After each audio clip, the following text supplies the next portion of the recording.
gentlemen, we are about to begin first session, panel discussion. I request all of you to kindly settle down, please take your seat. Once again, a gentle reminder, please keep your mobile phones and electronic gadgets on silent mode. Welcome back to those who are watching this live webcast.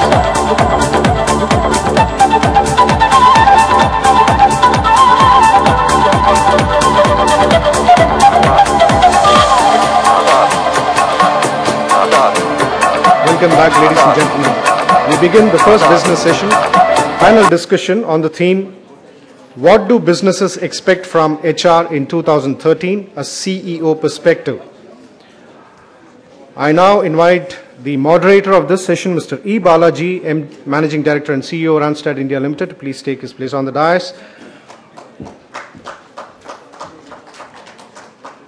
May I also invite the distinguished CEO panelists for this session to take the place on the dais, Mr. Dinesh Dev, CEO, BNY Mellon India, Mr. Ranganath N.K., Managing Director, Grundfos Pumps India Private Limited, Mr. Ravi Vishwanathan, President, Growth Markets and Head Chennai Operations, TCS.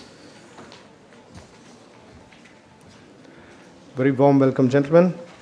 Mr. E. Balaji is the Managing Director and CEO, Randstad India and Sri Lanka. Mr. Balaji is focused on strengthening the Randstad brand, involving the company's business model towards market leadership, growth, and setting new benchmarks in HR services.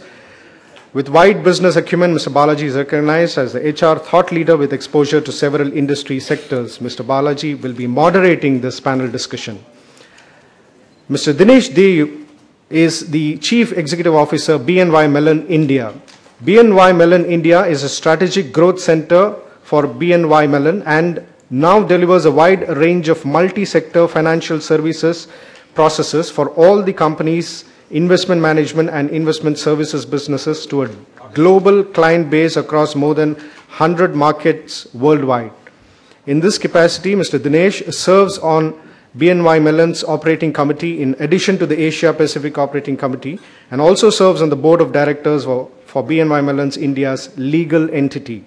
Mr. Dinesh is the chairman of Utopia People Strategy initiative that focuses on employee development, inclusive environment, and larger employee engagement initiatives.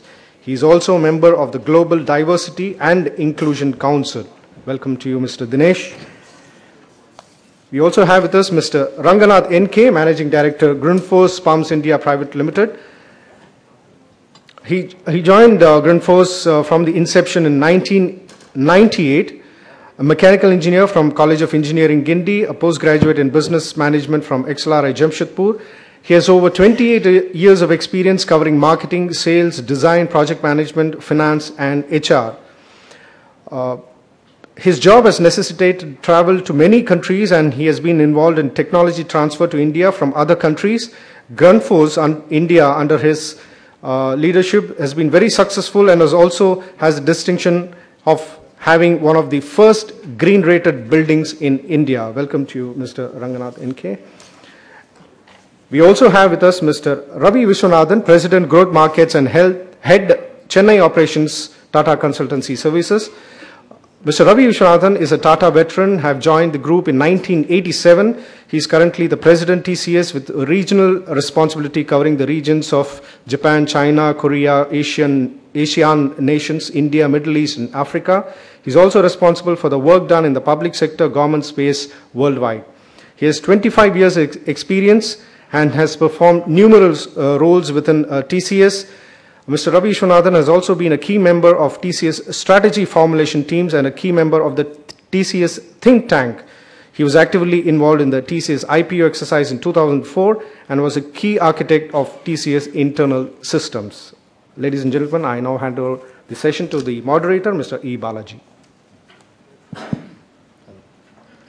Good morning. It's my pleasure again to be here this morning and to kind of moderate the CEO panel.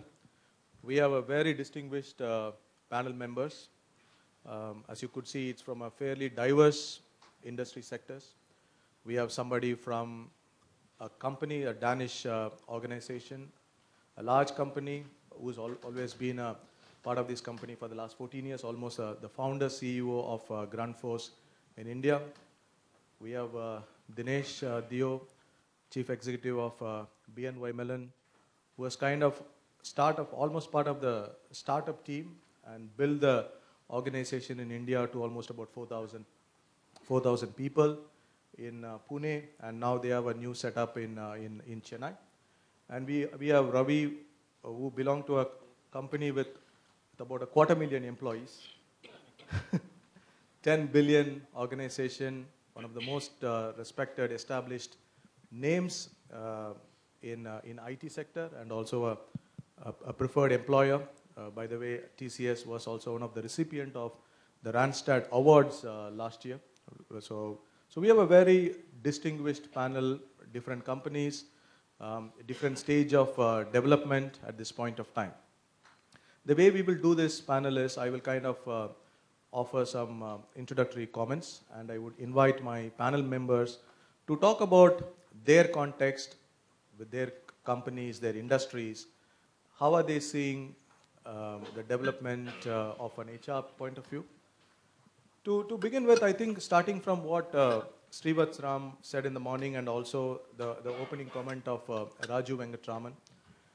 Like the Chinese say, we kind of now living in interesting times. You know, there is plenty of opportunities at one level, a lot of excitement about, emerging market, India, one of the few markets, that's a positive story. But then you also have the other versions. So as the business leaders, people who are leading their organizations, you know, what is those things from an HR perspective, keeping these gentlemen, you know, focused? What is kind of keeping them awake in the night from an HR perspective? And what are those big themes, you know, kind of call it as priorities, or like what Stephen Covey says, the big rocks from an HR perspective, which these people are focused at this point of time. That's, I think, would be the starting point. The priorities or the big agendas, which really keeping them focused and engaged, and what is that's as a demand they put on their HR colleagues. I'd like to kind of start off in that note. Maybe I'll invite Mr. Ranganathan to share his perspectives, and then maybe we can pass it on to the others. Yeah, good morning, everyone. It's nice to be back here on an MMA forum. I used to be more often here when in the past. So, okay, the theme says HR strategies for 2013. I don't know why you're limiting to 2013. The future is there for years to come, and I think strategies have to evolve over a period of time, and they would continue evolving. But let's look at what forces are shaping 2013.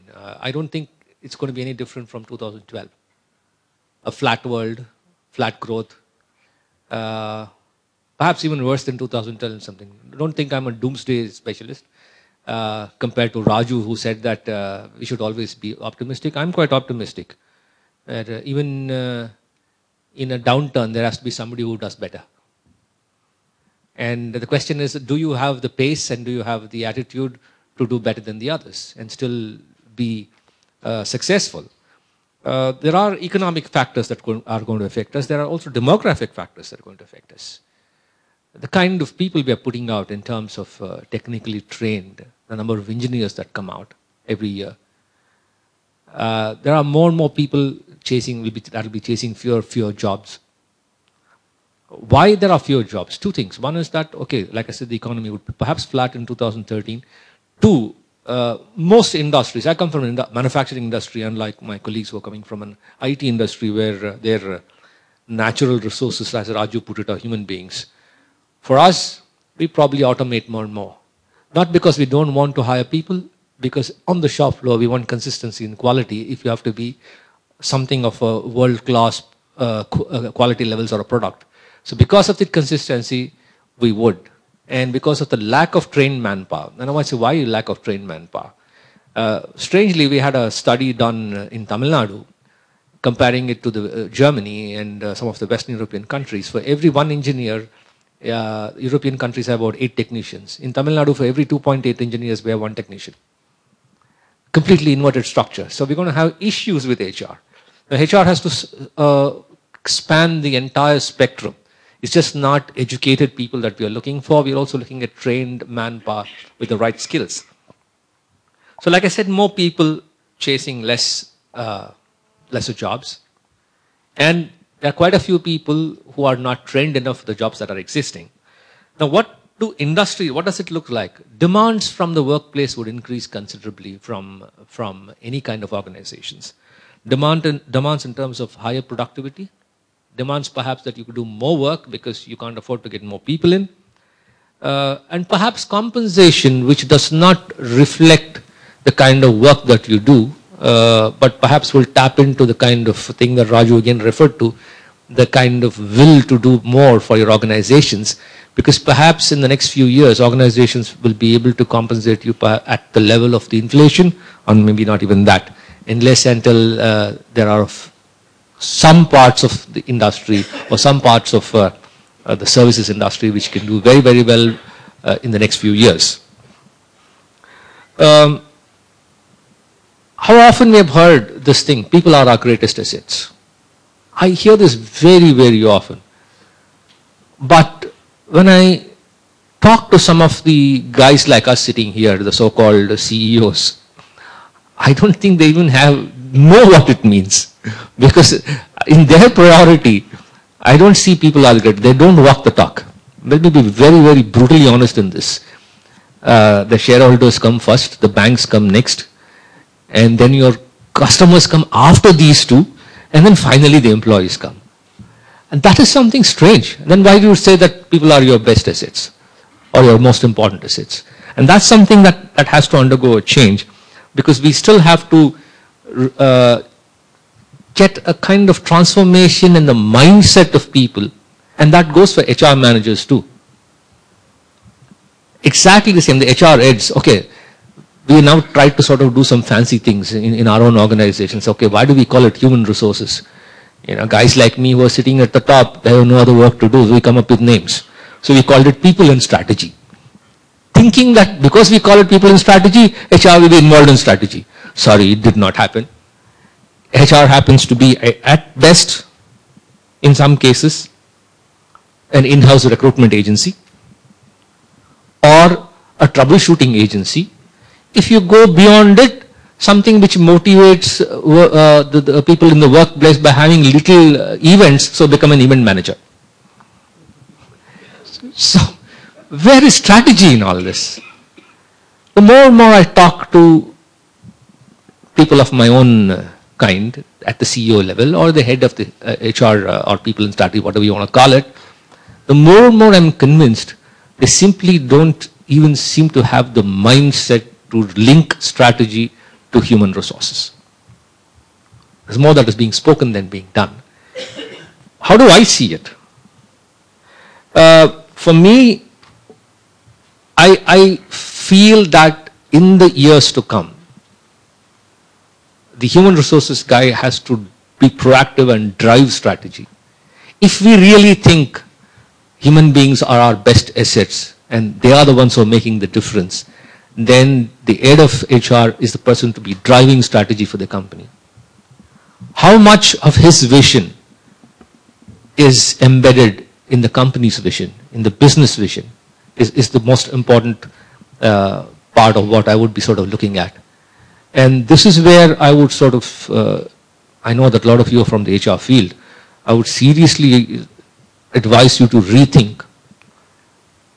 And why am I saying this? Well, I have been speaking to a number of people. I was just telling Balaji that I continuously am looking for the ideal HR person and I've never found them.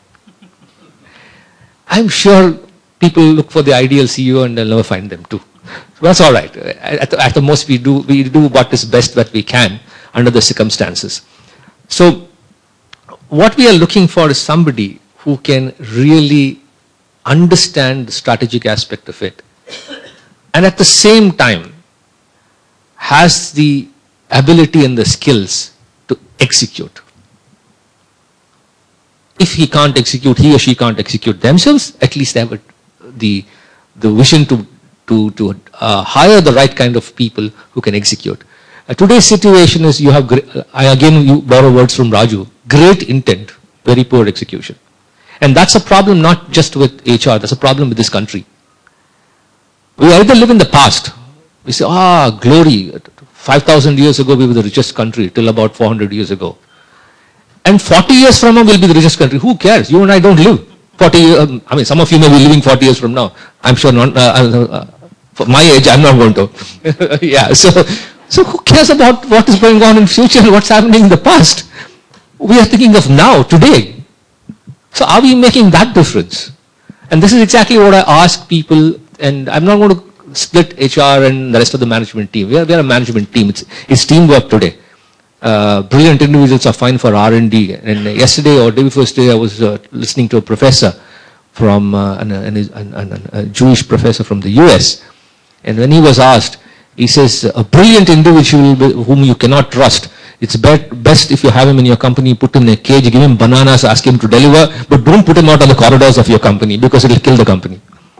Ultimately, it is teamwork. So that's what we're looking at. So I would think that the role of HR should stop being the meat in the sandwich, the go-between between management and workers or white collars, and actually take a stand of its own, where you have a vision based on absolute fairness and be the conscience keeper of companies, irrespective of which teams are there, and have complete transparency in the way you do things.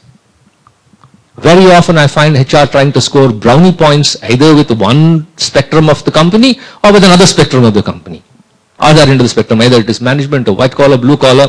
And then ultimately, let me tell you, if you want to be popular with everybody, you'll be unpopular with everybody. There's no way that you can please everybody. You need to take a stand on your own, and that's what people see. And for 30 years, I've been working with human beings. When Raju was telling me that, telling us that, you know, the only natural resources we have human beings, and he says, you have to mine the mind. I was sort of chuckling to myself. It's so easy to handle machines, iron ore, or aluminium ore. Try handling human beings. By God, it's very different. Try handling some of the people in your own family.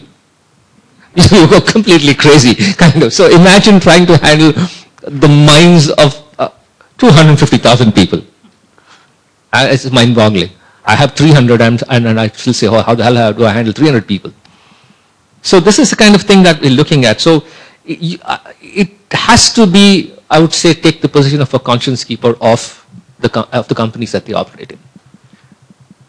Yes, HR has to be embedded. You have to be a facilitator, consultant, a mentor, call what you want. But if you don't have individual managers of individual departments looking at people as an asset and playing the role of an HR manager, you will not go very far because it will again be stuck out on a limb. Okay, this is the HR department, they are the troubleshooters, let them call us for everything that we have. We have no water, call HR. We have no tea, call HR. We have a problem with somebody talking, call HR. I mean, HR can't solve this out. It's something that you have to do on your own. So I guess I will stop here because I'll be talking on and on. This is a subject which can go on, and we'll come back to this conversation a little later. Thanks, Ranganath. That's very useful. Before I give it to Ravi, I have thinking about your firm, you know, like he said, 250,000 people, 250,000 employees, and you are responsible for almost about 40,000 people. And TCS is one company from a recruitment perspective. We have always seen it as a company with a very low attrition rates, and people spend their whole working life. You know, I mean, you are one of the examples where you have spent 26 years. So what is that, you know, can you describe that, the DNA, you know, when the whole industry is struggling with high attrition, you know, and TCS, the general perspective, you know, I mean, it could be a perception, it's not really the highest paymasters. You know, it pays fair wages, keeps their people, and they spend their whole career in one single company. So just tell us, what is this magic? I think it would be very useful to know this. So good morning to all of you. I think it's a great privilege for me to be here and talking to all of you.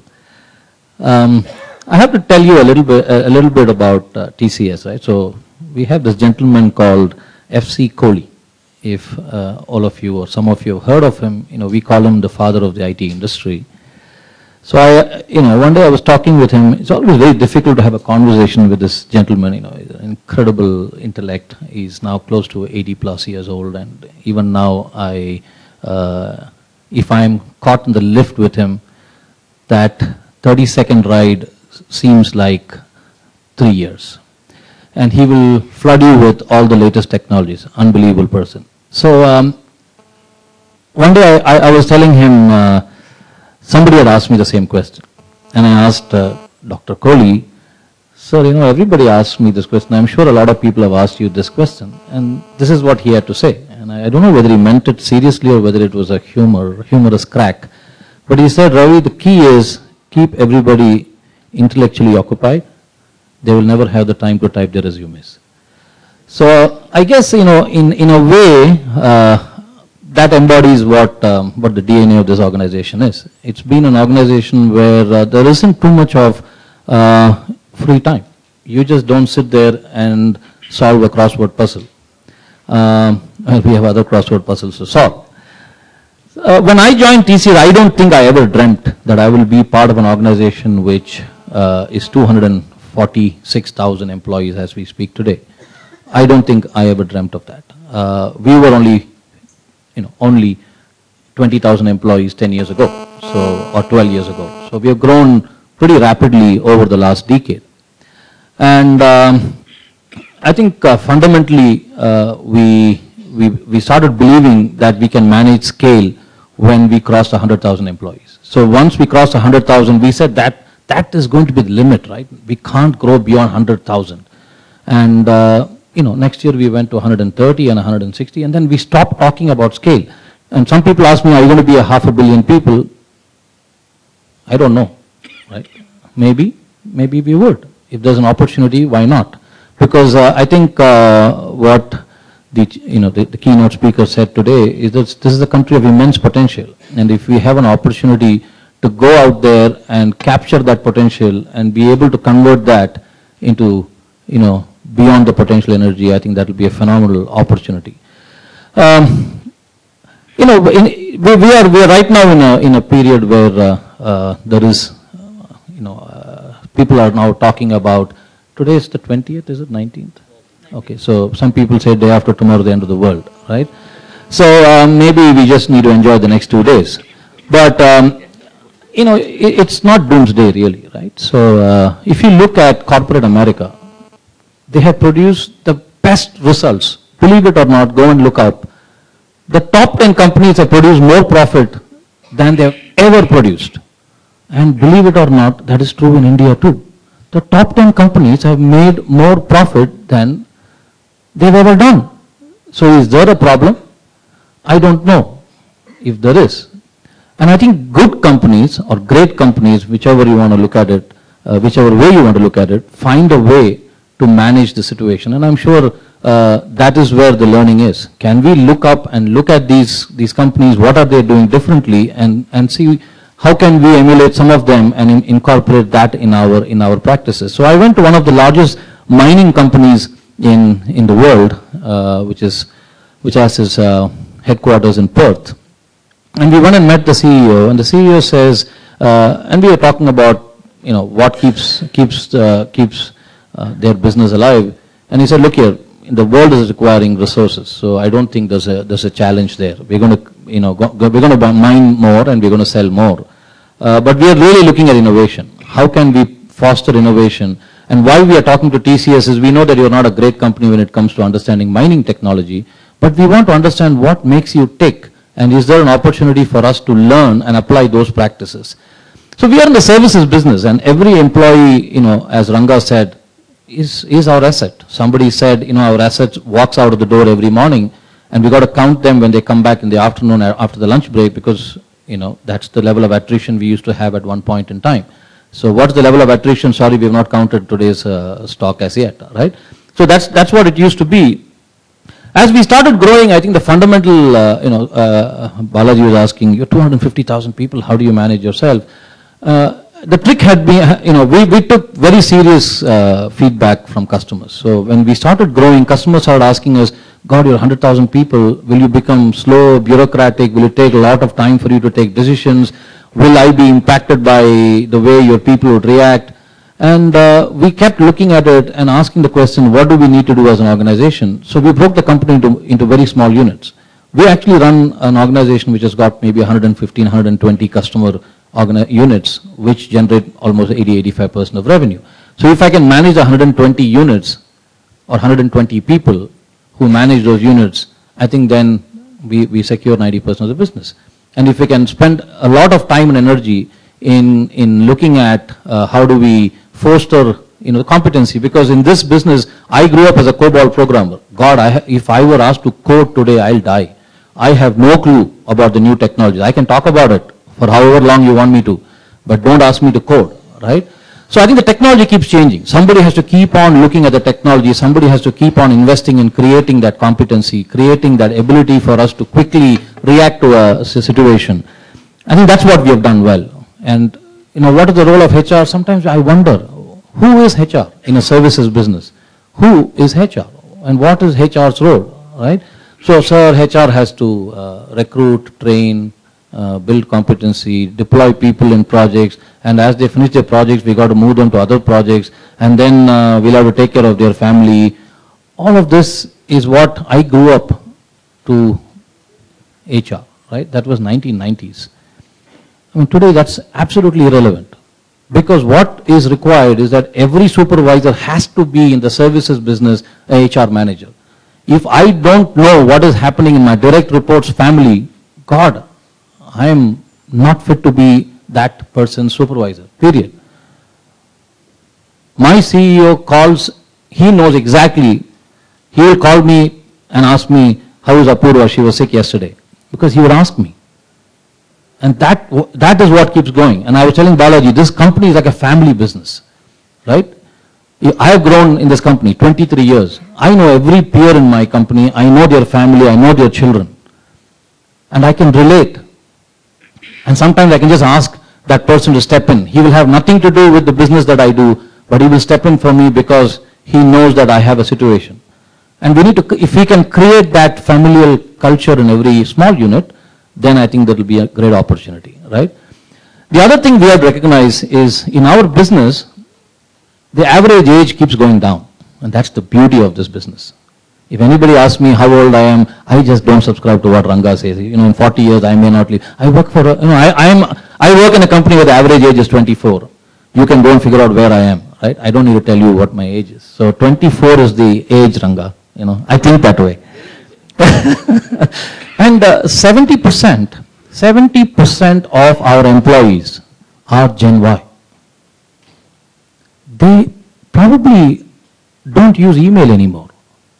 I think so, right? I don't think they use email. If you send an SMS, chances are they will react to you in a few seconds. If you post it on Facebook, in a few nanoseconds. But if you send an email, that could take a while before people react, right? So I think this is the new generation.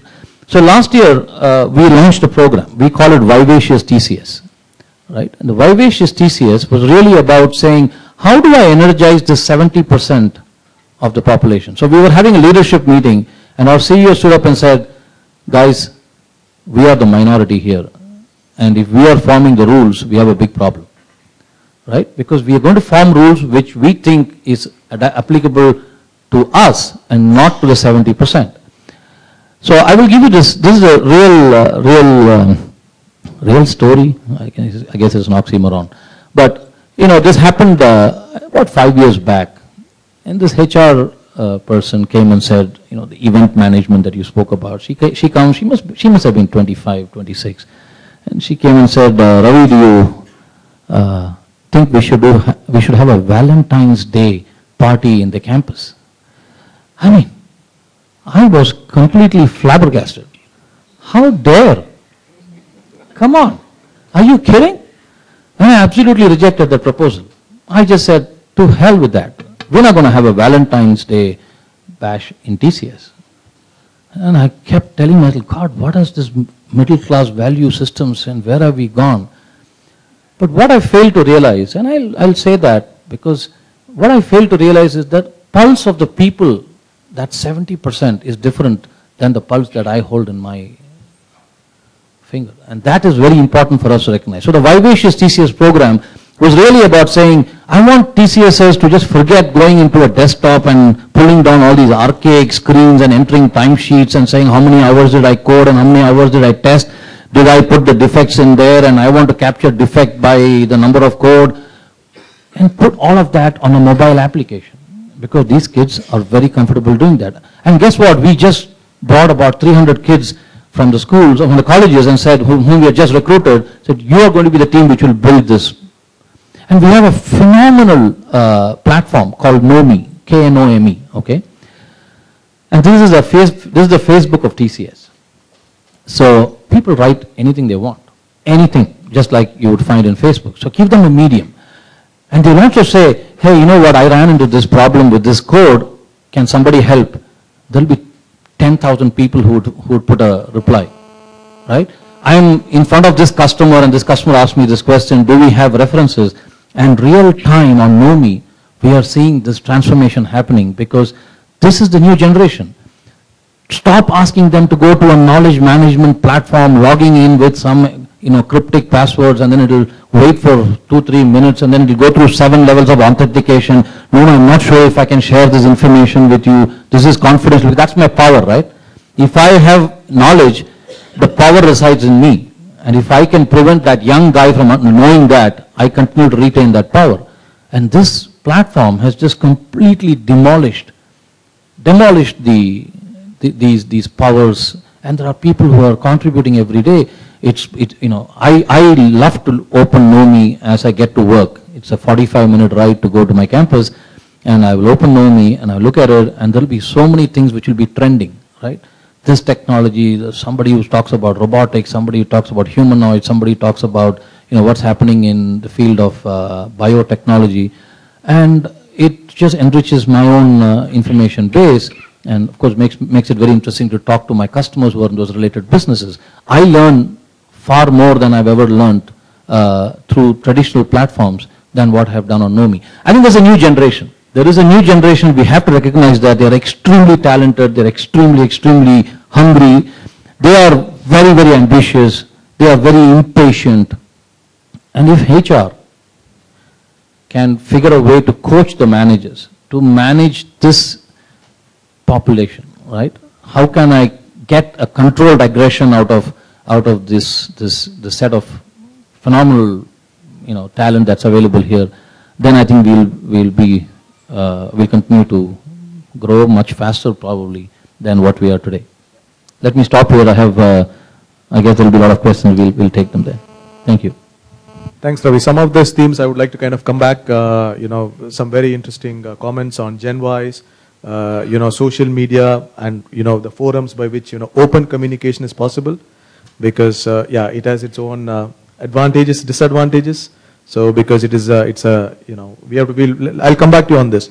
Before I Dinesh, you work for BNY, a huge American financial institution, and before that you worked for GE for about 8 years.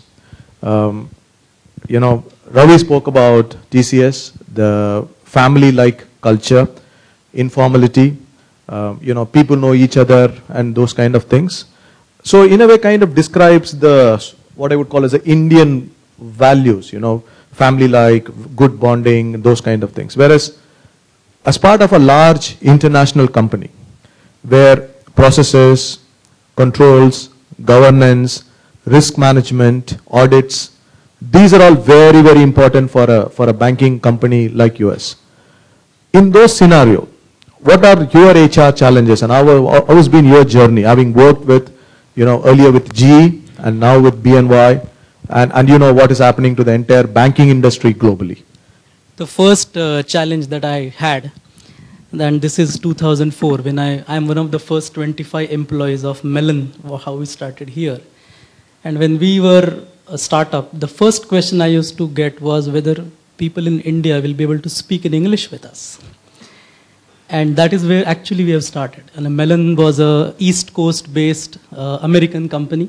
We used to call ourselves multinational, but predominant presence was in US and UK. And offshoring was completely new concept to them. And their ability to send work to India or be able to communicate with people here was itself a question. So we have come a long way from where we have started. And yes, the processes, controls, risk, we are an investment services company and investment management company. From, I'm talking after Ravi, it's 250,000 people. I'm talking of an organization only 4,000 people. But that 4,000 is out of 50,000, which is a worldwide population or employee count for BNY Mellon. And we settle billions of dollars from Pune center that we have. We operate in 100 share markets across the world. We virtually deal with every Fortune 500 company and every currency that is traded in the world. And we do some critical work. We are part of the resolution plan, a living will that the US regulators are now forming for all systemic risk companies in US. And my organization in India, BNY Mellon India, is now regulated by Fed and is under a scanner constantly to see how we are funded, how we are operating, how we are governed, and what are we doing. And from that perspective, what we do, where we started in 2004, you did not dream that will be 250,000. I did not think will be 4,000 someday. And I'll be in Chennai, sitting here. We have a presence in Chennai as well.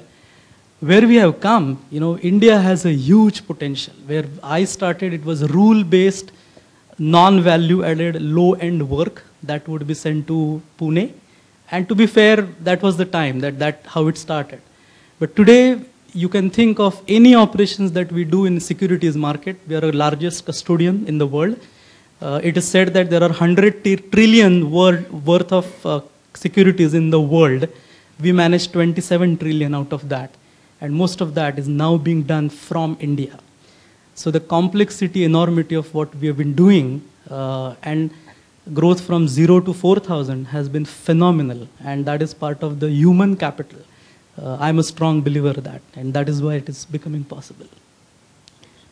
So kind of, would you like to Yes. share us a little more? Absolutely. But I want to start with Tata Group. I'm a big fan of Tata Group. When I was auditing, I have worked very closely with Tata Motors, which was Telco then, and Tata Steel. And I do think the family value that you spoke about, I think that runs in the blood of every Tata Group employee. And today, we all know that Ratan Tata is retiring next week. I think today we should take a moment to salute that person. With he retiring, I think an era in the Indian industry is coming to an end. And the success that Tatas have got in India is largely we owe to him for his leadership. So that's a great. Another company, the GE that I have worked with, you go to GE Aircraft Engines or you go to GE Plastics, which is now not there, or go to GE Capital. What the company is able to do is globally drive the same culture, the same values, and the same processes is phenomenal. I think some of the companies that are so large, how they become successful is one of the important things is how they're able to translate values and culture between the organization. And that I think Tatas have done really well. So coming back to, I'll tell a little bit. First of all, thank you very much for inviting me here. BNY Mellon is now in Chennai. And we just opened our operations here in September. We are based in DLF IT Park. I already feel welcome in this city. It's been 1 year of association for me personally in Chennai. It's great to be here. And that's why when Balaji called for this event, I thought it's great to come here and connect with people in the industry here. So thank you for that. HR, 4,000 people. I call myself 60% of my time, I'm a HR manager myself. And that's my job because I every day deal with people and we are not in manufacturing industry, so people is our raw material and that is what brings us success. And it is very, very important that so we have an employee engagement program called Utopia that we have been running for about 5 years. And in the introduction, I chair that. I was the chief operating officer before becoming CEO. And the philosophy was simple that HR is not HR's job alone. It is something that has to be owned by everyone. And unless we do that, human resources management is not going to be difficult. It's not going to be possible. It will become an event management unless we take interest and every employee takes active interest in what we have to do. we have to start with the question. So I'll talk about some of the challenges from my perspective quickly. I think cost is a big challenge, and cost is about comp and compensation because in India inflation is a little bit high. We have been talking about high annual increases in India for the last 8 to 10 years. And it's been going in double digits. I don't know this year what will happen. We are having those conversations. But as an industry, as India, we have to think about where is this going to go. Every year, 10%, 11%, 12% increases employees if they are continuing to expect. A point will soon come where Philippines, Manila, some of the Eastern European countries, so a place like Manchester or central New York, which is just about 4 hours drive from New York, is not as expensive as New York is.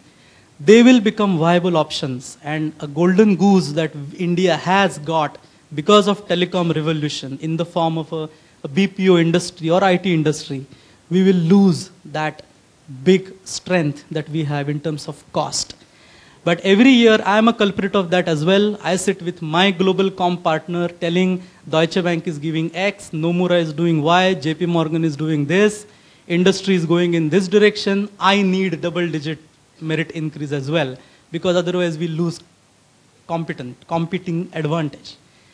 But who are we helping this? Is there the mindset of getting double-digit increment every year is something that's perhaps going to, and it's a mob phenomena. It is no single individual can influence this. But somewhere, how is a question maybe I'll ask later on myself to the panel, but something that we'll have to consider, and that is a big challenge. And it is a human resource challenge because of what psyches of individuals to want more money, but that is number one that I think about. The other challenge, and it is perhaps to do with the industry that I come from, we have a skill mismatch issue.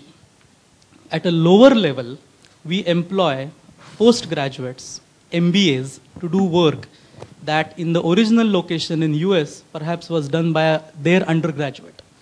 So there are overskilled people doing work, transaction processing, let's call it for simple word, at lower level. But as you go into middle management or senior management, we have relatively inexperienced, young, and less skilled people. And it's a paradox. As in my organization, there are people who have got promotion and got into senior roles ahead of their time. And they know that, I know that. We have done it consciously. It was requirement, 0 to 4,000 growth. We have been growing every year by 50%. You need people and you have to spot the talent. Some of that best is a known devil is better than unknown angel. You get it internally. But where you need your best people are some of those who are less experienced that you would like. And people at a relatively junior level, because they are MBAs, I have this constant chat with my talent team that don't hire MBAs for the job that we have. But they are available and they want because money is there, but they don't stick around because for their skills and for what they have learned, perhaps the job is not interesting for more than 2 years. And this, if not taken care of, and if the leadership is not equipped to do the job that they have to do, the industry will get into a problem. And that is a challenge that we have to think about. Another challenge is what Raju in the morning today, when he spoke about the ankle specialist, is something that I think is a real issue. What is happening is we are creating knowledge silos. So process from step A to Z, when work comes to India, we bring from P to M, for example. And we are a specialist in that. When that work comes to India, we do a phenomenal job out of that in productivity, errors, everything. We don't know what happens before P, after M. We don't know what products are there. We don't know perhaps who are our clients. We don't know how we make money. We don't know what cost challenges are there. But we are experts in what we are doing. And now if you look at a full-blown business in India, let's say an HDFC bank, and a person who is there in the operations department gets to see the whole world, has market next to his, in the same location that he is in, Knowledge is available. He can take a transfer around in different businesses. That person has a better chance of becoming a well-rounded professional as against, and it is the same perhaps in IT as well. There is a developer sitting in one place, application support is at some other place, person taking troubleshooting calls is at third place, users are all over the world, product team is sitting somewhere else, marketing team is somebody where, clients are again all over. There is no connect that is happening, first of all, and everyone has a bit of knowledge of what they are doing, but there is no connect, and there is no holistic skills that we are building. And this is not perhaps today's problem, we are doing very well, but 10 years, 20 years down the line, the employees that we are developing today are going to be specialists, but they are not going to be generalists in some ways. And that is one thing that we'll have to think about. And the last thing I feel is we have shortage of HR professionals in this country now. You know, to find a trained, an ideal HR person, even I have not found till today. But that is something that is very, you know, it's just the need is so high that to find that skill set who can handle such large team and young age, you know, the Gen X, Gen Y is what everybody is facing. Those are some of the issues, in my opinion. That's where I'll stop, perhaps. Thanks, Dinesh. I think very useful, very pertinent points. I just want to come back to Mr. Ranganathan. Given you run a subsidiary of an European company in India, and going by what's happening in Europe, slowdown and those kind of things, expectation management with your head office and also with your staff. Some of these things Dinesh spoke about. There is a general expectation. People want certain percentage of increments.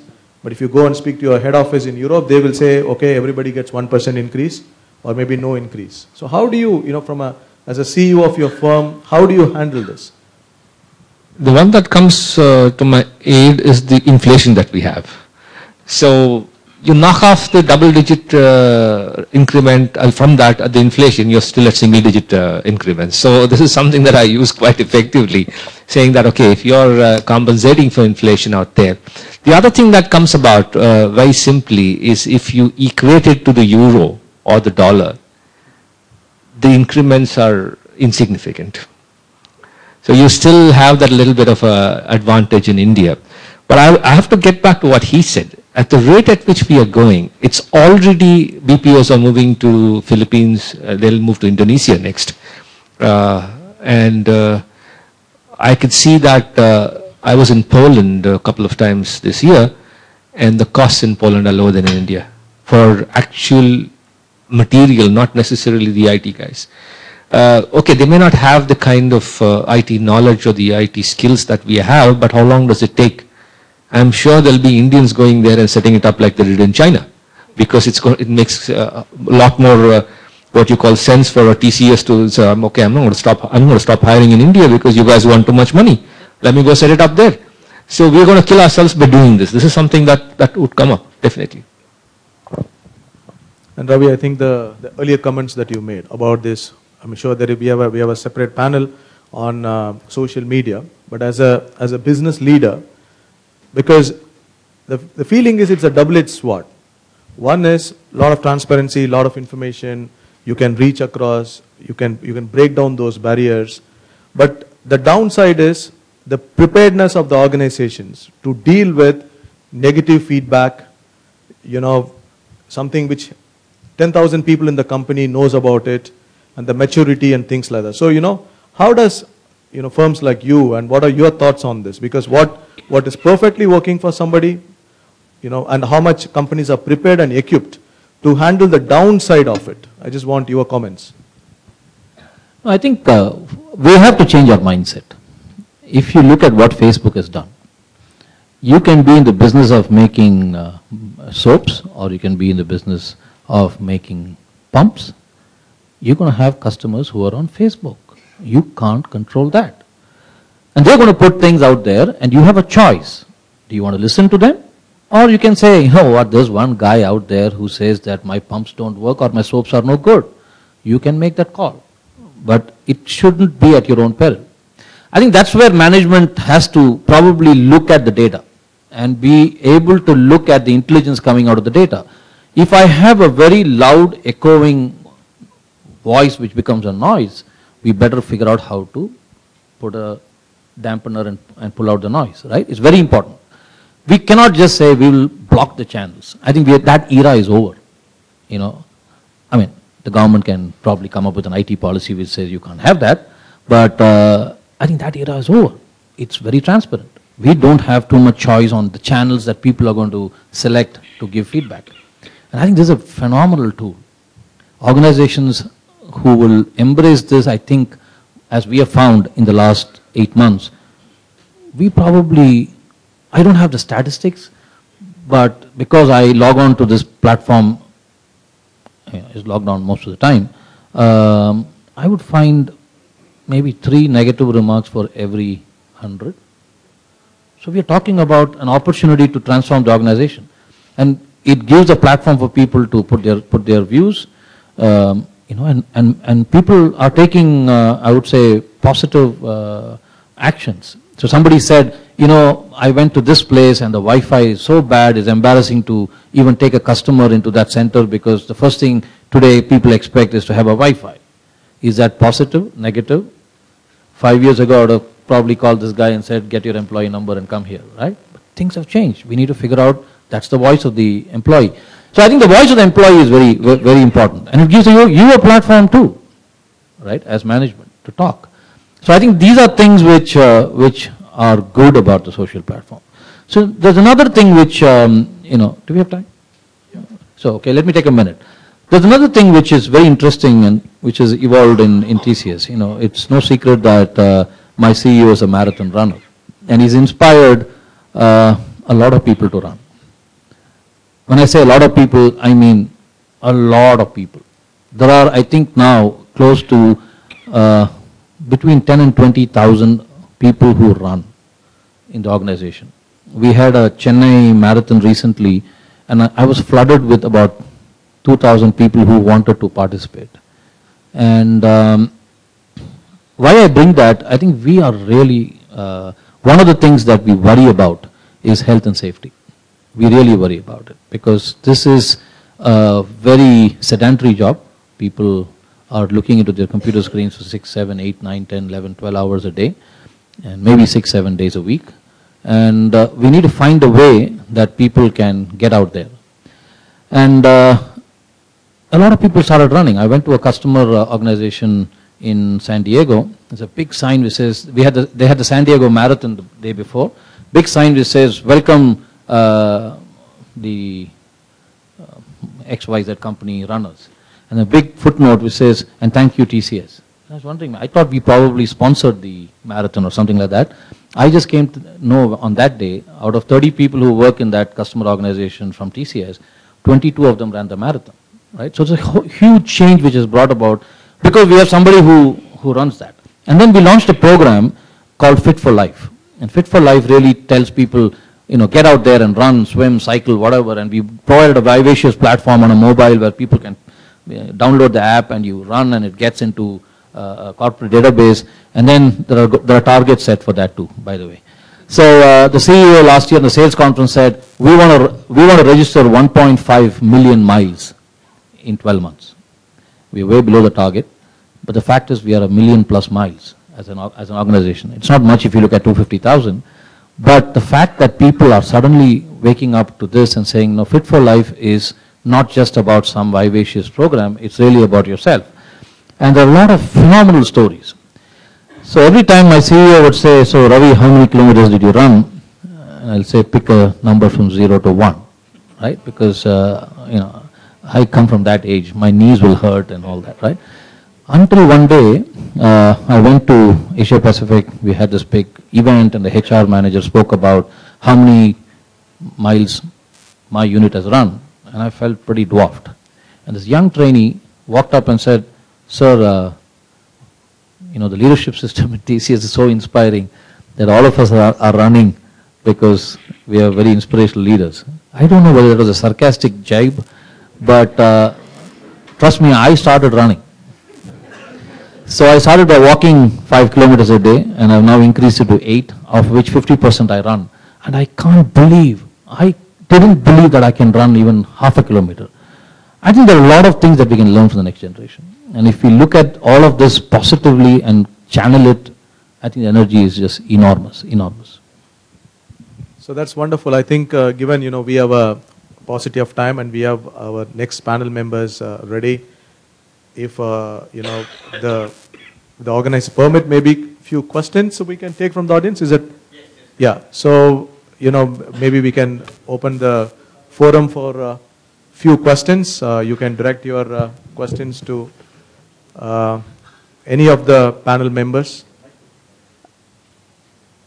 You can address either to a specific panel member or to anybody else. Yeah.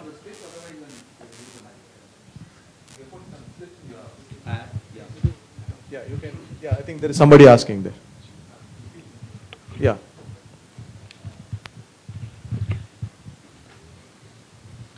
I'm Radhakrishnan from Apex Laboratories, a pharma company. I have a question to the panel itself. Whenever I go to all these HR events, the big time events and the management events, I always get this question, Larry, what is saying?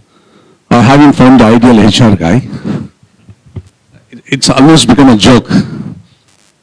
I want to ask the panel, have you ever found the ideal CEO for you? I don't know. Because what I'm trying to say is, that's not a question back. What I'm trying to say is, moving a little away. What I like to see is a very proactive involvement from HR where you drive strategy, where you walk up to the CEO and say, hey, what the hell are you doing? This is what we need to do. People are our assets. So why are we not doing this? Show me one. I'm waiting still, that's the reason. Right. The other question I have in mind is, I'm sorry, to the panel again. When you're saying the specialist silos are creating trouble, I mean, look at the way an activity like recruitment has become a business itself today. Actually, you don't have specialists who know more into that also. That is also an issue when it comes to sites like TCS. Recruitment itself, sourcing itself is a big thing. And if they have to always go to Randstad or somebody else, you look at the specialists in recruitment who can really do a good job. So that's also another issue when it comes to size. Your comment. Yeah. No, you're right. I mean, I think specialists is something, or functional experts is something that we do require. And that is without a doubt. And you're right that talent is, war for talent is a phrase that is being used. And, it's good that we are today talking about war for talent. It is better than unemployment in some ways. But definitely specialists are required. And today we are generating jobs. We have generated 4,000 jobs in India. They are specialists in what they're doing. My point is they should not restrict to the knowledge of what they are doing. We should have a conscious effort of going beyond and above. And because of the very nature of what we offer them as part of their core job, if we don't take conscious efforts, they will become siloed knowledge professionals. That is, I think, what I'm trying to say is that, we should round them like international assignments, global exposure, sending. So we have in BNY Mellon, Central New York, Manchester, Poland, and India are the 4 global delivery centers. So we are now talking of a program where people or talent from all 4 locations will rotate. So we'll get exposure to different cultures, different management styles, get exposure to market, because people in Manchester have a natural advantage, because we operate in UK as a market. They get to meet customers, clients, they have everything around. Indians will get it when we do that. Those are some of the things I was saying. Yeah, you were saying. Yes. My name is Shekhar. It was real music. And I think as a HR person, I very clearly understand what CEOs expect from HR. As a return of favor, can I also table an expectation that HR would have of CEOs? Certainly. You see, the dilemma is this, that as a HR guy, I'm used to hearing CEOs talk tough privately. But when there is an employee meet, the same CEO talk music and soft. How do we handle jointly, HR and CEOs together, the responsibility of telling people what they ought to know without threatening them, at the same time helping them take ownership. Thank you. So no, let me take that. So firstly, I'm glad you said it's music because, you know, this is Margari Maso, right? So it has to be music. But I think there's a very fine balance. I don't think I will ever stand up in a forum which has got this many people who are employees and deliver very tough messages. You need to break it down. You need to break it down into smaller capsules that can be consumed. And you got to give those capsules to the people who run. I spoke about the 120 units. I don't want to be in a situation where I micromanage the 120 units. But I want to tell as a general behavior what the 120 units are. So we have fundamentally 4 or 5 principles that we follow, right? One is, doesn't matter who it is in the organization. If there are certain things which impact the morals, the values, the ethics, the integrity, then we call it the cricket syndrome. The ball hits the stumps, you're clean bowled. You're out. And then there are certain things where you have to follow the baseball syndrome, where we say 3 strikes and then you're out. So I think we need to figure out what those cricket and baseball guidelines are and put them in smaller capsules which can be delivered not by the CEO. But the CEO will deliver tough messages on things like breaching security, because it is fundamental for my customer to do business here. In an open forum, he'll say, there was one incident, and somebody will say, sir, out of 250,000 employees, one incident you're upset, and he will really be giving a loud message. But I don't think he will go beyond that. So there are certain things which we look at it from a macro picture, and yes, there will be very tough solutions. He is not going to say, I want 20% of your workforce to be cut. He wouldn't do that. But he would probably say that to a business leader who needs to figure out how to get that done. I think we need to, make sure that that fine line is understood. Again, I go back to this, right? Who is a HR manager? And for me, it's a very thin line. I don't think, oh, this one, go to HR. I think your immediate supervisor plays a significant role, and there has to be a collaborative work with the HR when you come up to doing things which are both pleasant and unpleasant. So I think that's where I guess things have been, and I think we continue to learn. There are some rude shocks, and there are some things which we are very happy about the way it's going. As long as you are flexible to understand and manage that, I think we should be okay. I think just to add to what he's saying, there are 2 things. One, there are sometimes cultural context. It's on the company and also, which country these organizations are coming from.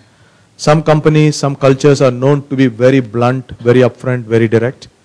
So, good news, bad news, all said, treated in the same way.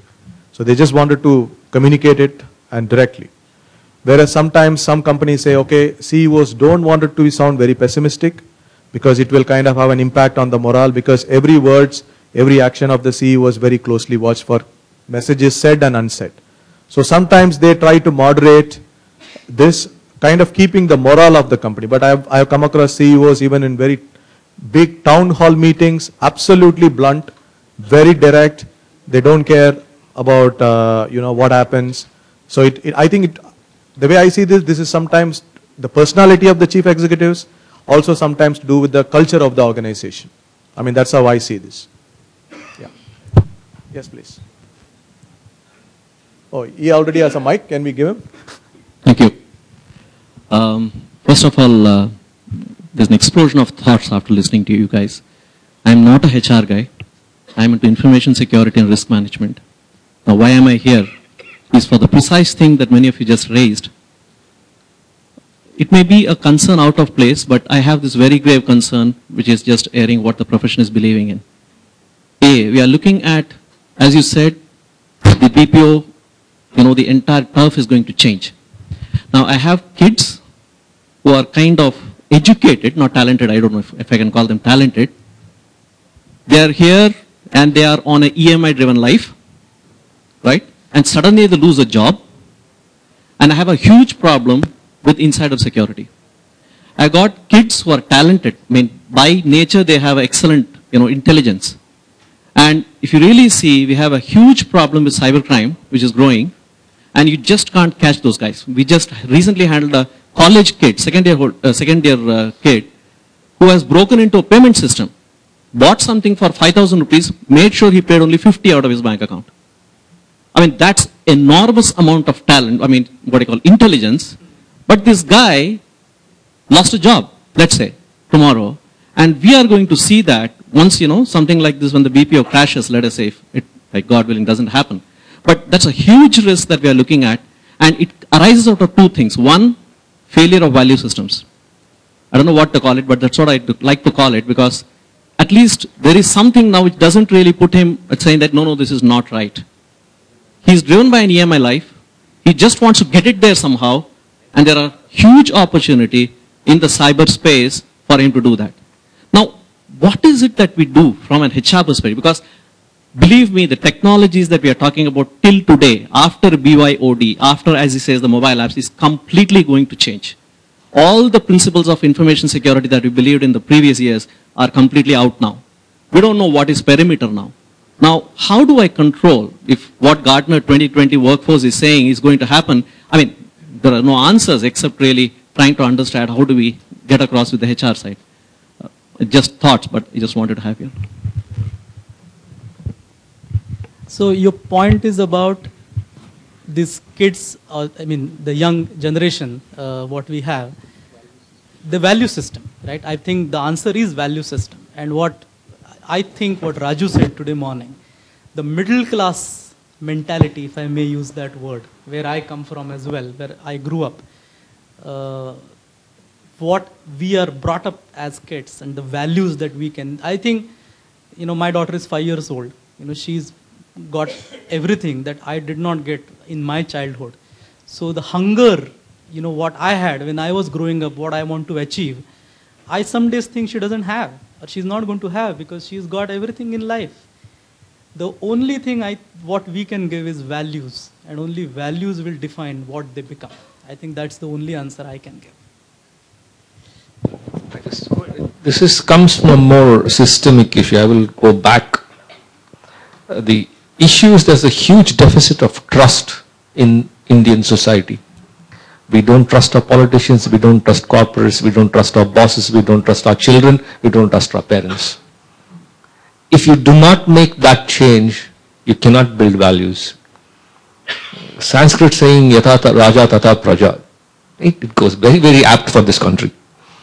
So we need to, it perhaps takes a generation or two, but let me tell you, I would not blame this generation. I think they have a little more values than the generation we were in.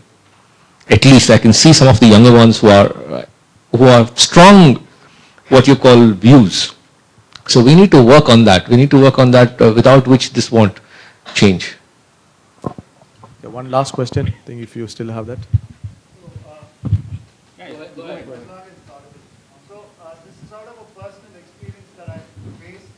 So it's a very simple question, which is, when we do run into change managing, so when we do the leading of a change managing, when we have a brilliant idea and we thought we've cracked the pie, and we go ahead, we give it to our CEOs or the head of the HRs and people like that. In front of us, they're completely supportive. They're completely the people who say, this is the idea that's going to change the game. And then all of a sudden, you see that in a different forum, they're completely against it. They're completely against it. They're like, oh, no, this is not what we are here to do. This is not our business. Let's concentrate on what's important. And then all of a sudden, I run into a burnout. Because here I have what I thought was my project for the year. It's been completely sabotaged because there is another group that's influencing my boss, and they've completely influenced him against it. Now I am in the crossroads. In reality, this happens more than often. It's not just in one project, it happens more than often. So is there something like a secret formula, which I'm sure you guys have figured it out over the period of years? Is there something like a secret formula which I can look at when I strike a conversation, 3 important things or 4 important things which I can know when my boss is lying to me?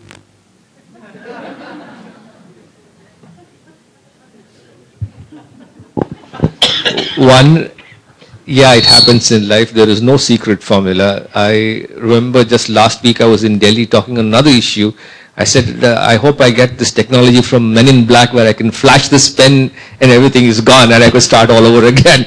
But ultimately, you have to get a buy-in. One of the issues that we face, not only in this country, but more in this country than the others, is the fact that we do not think on a collective basis. Me, I, us comes before, and I comes before us, and your own little group comes before the rest of the group. For me, I keep telling my guys, desalariization is a process that I've been trying for 4 years, and it's the most difficult thing. I've broken down organization structures, I've lost some good people because they don't believe in it. But ultimately, if you cannot get a collective thinking that the team has to work, the entire company is a black box.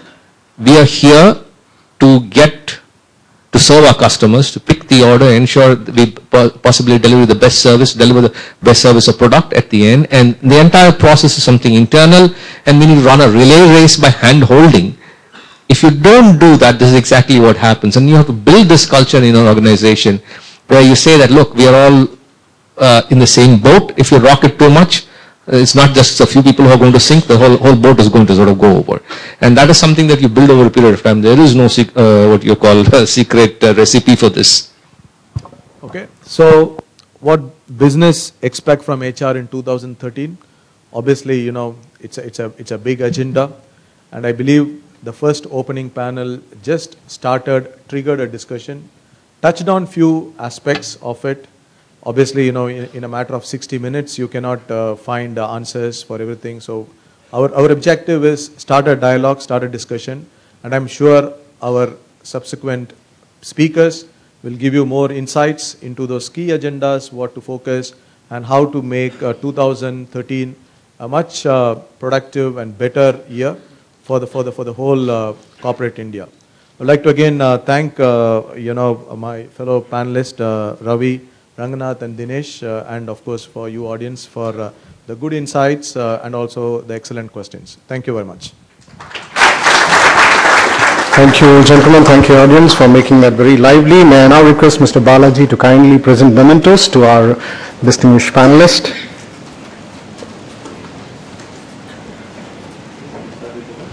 To Mr. Dinesh Dev.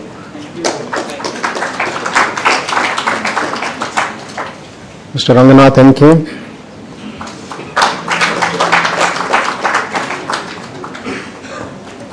And to Mr. Ravi Shanathan. Thank you, sir. Thank you, gentlemen. Ladies and gentlemen, with this we come to the end of this panel discussion. We move to the next session, Business Session 1, India Inc. moving up the value chain. Are we ready